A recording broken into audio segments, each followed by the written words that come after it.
आदरणीय आनंदीबेन पटेल जी, राज्यपाल उत्तर प्रदेश मध्य प्रदेश, आपके सम्मुख हैं। धन्यवाद आपकी उपस्थिति के लिए। आप जो हमारे सामने हमारे इस प्रोजेक्ट युग परिवर्तन 2021 के संबोधन के लिए और अपने इस ओजस्वी और तेजस्वी विचारों से अवगत कराने के लिए और प्रेरणा देने के लिए आए। धन्यवाद आपका। आज के कार्यक्रम के मुख्य वक्ता पद्मश्री DR कार्तिकेयान जी, पूर्व महानिदेशक राष्ट्रीय मानव अधिकारी आयोग, Shri Shishupal S Rajput ji, chairman Gujarat state yoga board, Shri Dwarkesh Lal ji, संस्थापक international Vaishnav Sangh, Padmashri Bharat Bhushan Tyagi ji, innovative organic farming promoter, Shri Hitesh Chandel ji, प्रबंध निर्देशक, तथा उपस्थित सभी महानुभाव। प्रोजेक्ट युग परिवर्तन वैश्विक शिखर सम्मेलन 2021 में ऑनलाइन जुड़े हुए सभी महानुभावों का मैं स्वागत व अभिनंदन करती हूँ। मैं define visual consultant private limited Delhi को आभार व्यक्त करती हूँ कि उन्होंने मुझे इस शिखर सम्मेलन में अपने विचार रखने के लिए आमंत्रित किया। मैं विश्वास कर सकती हूँ कि इस 4 दिवसीय समिट में अनुभवी वक्ता अपने विचारों और सुझावों को साझा करेंगे जो समाज के लिए लाभदायक साबित होंगे। वर्तमान समय में पूरी मानवता एक वैश्विक महामारी से जूझ रही है। कोविड-19 नामक इस महामारी ने पूरी दुनिया को स्तब्ध कर दिया। इससे मानव का जीवन और आजीविका दोनों ही प्रभावित हुए हैं। मनुष्य जाति पर संकट के इस काल में ऐसी व्याधियां फैलती दिखाई देती है जो कभी न देखी न गई न सुनी गई, किंतु समय रहते ही सब ठीक भी होता चला जाता है। देश की सामूहिक शक्ति और सभी के सेवा भाव ने हमें हर खतरे से बाहर निकाला है। कोरोना संक्रमण ने मानव समाज के समक्ष जो असामान्य परिस्थितियां उत्पन्न की है, उनमें अन्य चुनौतियों के साथ पूरी दुनिया के लोग वेदना व भय से ग्रस्त है। स्वाभाविक है कि ऐसी परिस्थितियों में हमारे बोलने, लिखने, सोचने और समझने में संकट से उपजे दास्तान ही हावी रहते हैं। इसके बावजूद लोकतांत्रिक व्यवस्था के अंतर्गत समाज में चिंतन और विमर्श की निरंतरता बनी रहती है। आज का यह प्रोजेक्ट युग परिवर्तन वैश्विक शिखर सम्मेलन 2021 इसी की एक महत्वपूर्ण कड़ी है। इसके लिए मैं डिफाइन पेजुल कंसल्टेंट प्राइवेट लिमिटेड के जिम्मेदार महानुभावों का आभार व्यक्त करती हूँ। परिवर्तन प्रकृति का एक शाश्वत नियम है। मानव समाज की बदलाव के काल चक्र से अछूता नहीं है। समय एवं आवश्यकताओं की दृष्टि से परिवर्तन होना सृष्टि से सामंजस्य बनाने की महत्वपूर्ण कड़ी है। कालांतर में जो चीजें आवश्यक थी वह आज नहीं है। इसी प्रकार जो आज है वह भविष्य में आवश्यक होगा, ऐसा नहीं कहा जा सकता है। राष्ट्रीय परिस्थितियों और स्थायी विकास प्राथमिकताओं के आधार पर हो रहे बदलाव और परिवर्तनों को सभी को स्वीकार करने के साथ उसमें अपना अपना योगदान देना चाहिए। संस्कृति एवं सामाजिक आदर्शों पर शासन करने वाले भारतीय जीवन का मुख्य विचार उसकी सच्ची आध्यात्मिकता की खोज है। कला, धर्म, साहित्य, मानवीयता और उद्योग आदि मानसिक सपनों द्वारा वह मूल रूप से आत्मा को ही अभिव्यक्त करता है। हमारे ऋषियों, मुनियों, संतों और गुरुजनों द्वारा सदैव बताया गया है कि आत्मा में परमात्मा का वास होता है। व्यवहारिक रूप से हम सभी लोग इस बात का अनुभव करते रहते हैं कि जब कभी भी हम अनुचित आचरण की ओर कदम उठाते हैं तो आत्मा रूपी परमात्मा हमें आगाह अवश्य करता है। हमारी भारतीय संस्कृति के उत्थान और पतन के बारे में अनेक मनीषियों ने बहुत कुछ कहा है, किंतु अब उसके पुनः जागरण के बारे में निर्विवाद चर्चा की आवश्यकता है। इस संसार में कोई संकट आसन नहीं है, हमारे अपने विचार ही हमारे मित्र हैं। इस प्रकार विचार ही वे बीज है जिनका फल मनुष्य को मिलता है। चूंकि विचारों से कर्म निर्धारित होते हैं, इसलिए अच्छे विचारों को विकसित किया जाए। अच्छे समूह कार्यों से सब लोगों में एकता की भावना आती है। अतः हमारा ध्यान सहनावतु सहनौ भुनक्तु सहवीर्यं करवावहु की भावना पर आधारित होना चाहिए। अर्थात हम साथ साथ बढ़े, साथ साथ चले, अपने अध्ययन से प्राप्त ज्ञान को हम साथ साथ फैलाए तथा हम मिलजुल कर रहे। यही इस वैदिक सूत्र का आंतरिक अर्थ है। यही वे साधन है जिन्हें अपनाकर हम प्रत्येक मानव को आत्मविश्वास से परिपूर्ण कर सकते हैं। वस्तुतः विज्ञान के वरदानों ने मनुष्य को आज इतना कुछ दे दिया है कि सब कुछ आज उसकी मुट्ठी में है। विज्ञान का प्रभाव मानव की मानसिक शांति, पारिवारिक जीवन एवं सामाजिकता वाले पक्ष पर भी पड़ा है। विज्ञान ने वरदान के साथ प्रदूषण को भी बढ़ा दिया है।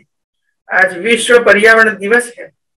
पर्यावरण की समस्याएं आज पूरे विश्व के लिए चिंता का विषय बनती जा रही है। इस समस्या से न केवल मानव जीवन प्रभावित हो रहा है, बल्कि यह हमारे पशु पक्षियों, जीव जंतुओं, पेड़ पौधों, वनस्पतियों, वनों, जंगलों, पहाड़ों, नदियों सभी के अस्तित्व के लिए भी घातक सिद्ध हो रहा है।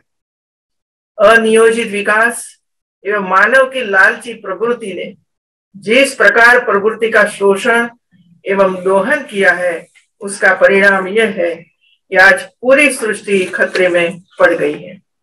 दुनिया के कई पर्यावरण युद्धों का मानना है कि महामारी कोरोना 19 का संक्रमण इंसान द्वारा प्रकृति से की गई छेड़छाड़ का ही नतीजा है। कोरोना ने मानव के समक्ष समस्याएं तो उत्पन्न की है, लेकिन अपने परिवेश और पर्यावरण के प्रति सचेत भी किया है। भारतीय जीवन पद्धति प्रकृति की रक्षा के विज्ञान पर आधारित है, जिसे विश्व ने भी माना है। मैं राज्यपाल के साथ साथ प्रदेश के राज्य विश्वविद्यालयों की कुलाधिपति भी हूँ। मैंने कोरोना काल की दूसरी लहर में ऑक्सीजन की कमी को देखा है, जिसने हमारी मानवता को भी झकझोर कर दिया। मैंने प्रत्येक महाविद्यालय और विश्वविद्यालय और उससे संबद्ध महाविद्यालयों के सहयोग से 1-1 लाख पीपल के पौधे रोपित करने को कहा है, क्योंकि पीपल में ऑक्सीजन की पर्याप्त मात्रा पाई जाती है और पर्यावरण को स्वच्छ बनाए रखने में भी यह पूर्ण सहयोग देता है। हमारी संस्कृति व परंपरा में पेड़ पौधों और पक्षियों को विशिष्ट स्थान प्राप्त है। भारतीय संस्कृति में नीम, पीपल, बरगद, आंवला एवं अन्य वृक्षों को पूजनीय माना जाता है। ये वृक्ष औषधीय गुणों का भंडार होने के साथ मानव सेहत को बनाए रखने में महत्वपूर्ण भूमिका निभाते हैं। वृक्ष के आसपास रहने से जीवन में मानसिक संतुलन और संतुष्टि मिलती है। पीपल वृक्ष के बारे में हमारे ग्रंथ में कहा भी गया है, मूलतो ब्रह्म रूपाय, मध्यतो विष्णु रूपेण, अग्रतः शिव रूपाय, अश्वताय नमो नमः। अर्थात इसके मूल रूप में ब्रह्मा, मध्य में विष्णु और अग्रभाग में शिव का वास होता है। इसी कारण अश्वत्थ अर्थात पीपल नामधारी वृक्ष को नमन किया जाता है। यदि आज हम कोविड-19 वैश्विक महामारी के परिप्रेक्ष्य में देखें तो हम पाएंगे कि हमारे वेदों, पुराणों एवं उपनिषदों में भी विभिन्न बीमारियों के उपचार के संबंध में अनेक प्रकार की जड़ी बूटी एवं पेड़ पौधों का जिक्र किया गया है, जिसका प्रयोग हमारे ऋषि मुनियों और राजवैद्य औषधि के रूप में किया करते थे। आज भी इन जड़ी बूटियों की प्रासंगिकता बनी हुई है। इसके साथ ही भारतीय परंपरागत ज्ञान में बीमारियों से जूझने के अनेक उपाय बताए गए हैं, लेकिन समय की जमी धूल ने उसे अदृश्य बना दिया है। कोरोना ने हमें बहुत कुछ सिखाया भी है और शायद कई सबक हमें जीवन में पहली बार मिले हैं। कोरोना ने हमें व्यक्तिगत स्वच्छता का महत्व सिखाया, जो हमारे संस्कारों में गहरे थे, लेकिन हमने उनकी उपेक्षा करने की चेष्टा की और हमें गंभीर परिणामों का सामना करना पड़ा। कोविड ने हमें प्रतिरक्षा विकसित करने और आत्म स्वास्थ्य को बनाए रखने का महत्व सिखाया। हमें अपने को स्वास्थ्य बनाए रखने के लिए व्यायाम, योग और फिटनेस पर भी ध्यान देना होगा। एक और महत्वपूर्ण सबक वित्तीय नियोजन का भी हमें सबक दिया है कि हमें आपात स्थिति से निपटने के लिए बचत राशि को रखना चाहिए। इन सीखों की सूची काफी लंबी है और जो आवश्यक है वह यह है कि हम उन महत्वपूर्ण सबकों को न भूलें जो महामारी ने हमें सिखाया है। सबसे महत्वपूर्ण सबक जो हमने सीखा है वह है आधुनिक तकनीक को तेजी से अपनाना होगा, जो हमें घरों में बैठकर काम करने में सहायक हुई। अगर हमने नई तकनीकी को नहीं अपनाया होता तो हमारी अर्थव्यवस्था चरमरा जाती तथा सबसे महत्वपूर्ण यह है कि पूरी शिक्षा प्रणाली स्थिर हो जाती। मुझे यकीन है कि हमने शिक्षण के नए तरीके, ऑनलाइन शिक्षण पद्धति को अपनाना सीख लिया है, जो लंबे समय तक चलने वाला है, क्योंकि इसके अनेक लाभ हैं। ऑनलाइन शिक्षा को आउटकम आधारित बनाने की दिशा में निरंतर कार्य किया जाना जरूरी है। Teacher development programme, new technology, teacher learning के क्वालिटी बेंचमार्क बनाकर कार्य किया जाए। मुझे प्रसन्नता है कि हमारी नई राष्ट्रीय शिक्षा नीति में इन सभी का विशेष ध्यान रखा गया है। मुझे विश्वास है कि सबके लिए आसान पहुंच, समानता, गुणवत्ता, वहनीयता और जवाबदेही के आधारभूत स्तंभों पर निर्मित यह नई शिक्षा नीति हमारे भारत देश को सतत विकास के लिए अग्रसर करेगी। अब बात आती है भारतीय खान पान की। कहा भी जाता है, जैसा खाएंगे अन्न वैसा रहेगा तन मन। वर्तमान समय में लोगों के खान पान के तौर तरीकों में अब बदलाव दिखाई दे रहा है। लोगों का रुझान अब धीरे धीरे मोटे अनाजों जैसे जौ, रागी, सावा, कोदो, ज्वार, बाजरा, काला चना, मक्का एवं मंडुआ आदि की ओर ज्यादा दिखाई पड़ रहा है, क्योंकि इनमें पौष्टिक तत्व पर्याप्त मात्रा में पाए जाते हैं, जो मनुष्य के स्वास्थ्य के लिए लाभदायक है। आज हमें मोटे अनाजों के फायदे के संबंध में लोगों को जागरूक करने की भी आवश्यकता है। माननीय प्रधानमंत्री श्री नरेंद्र मोदी जी ने 21वीं सदी को भारत की सदी बनाने हेतु एक मार्ग दिखाया है, आत्मनिर्भर भारत। आज पूरा विश्व भारत को आशा भरी नजरों से देख रहा है। संकट को अवसर में बदलकर हम नए भारत का निर्माण कर सकते हैं। जिन वस्तुओं के लिए हम अभी तक अन्य देशों पर निर्भर थे, उनका निर्माण कर हम न केवल अपनी मांग की पूर्ति कर सकते हैं, बल्कि निर्यात कर देश की अर्थव्यवस्था को भी मजबूती प्रदान कर सकते हैं।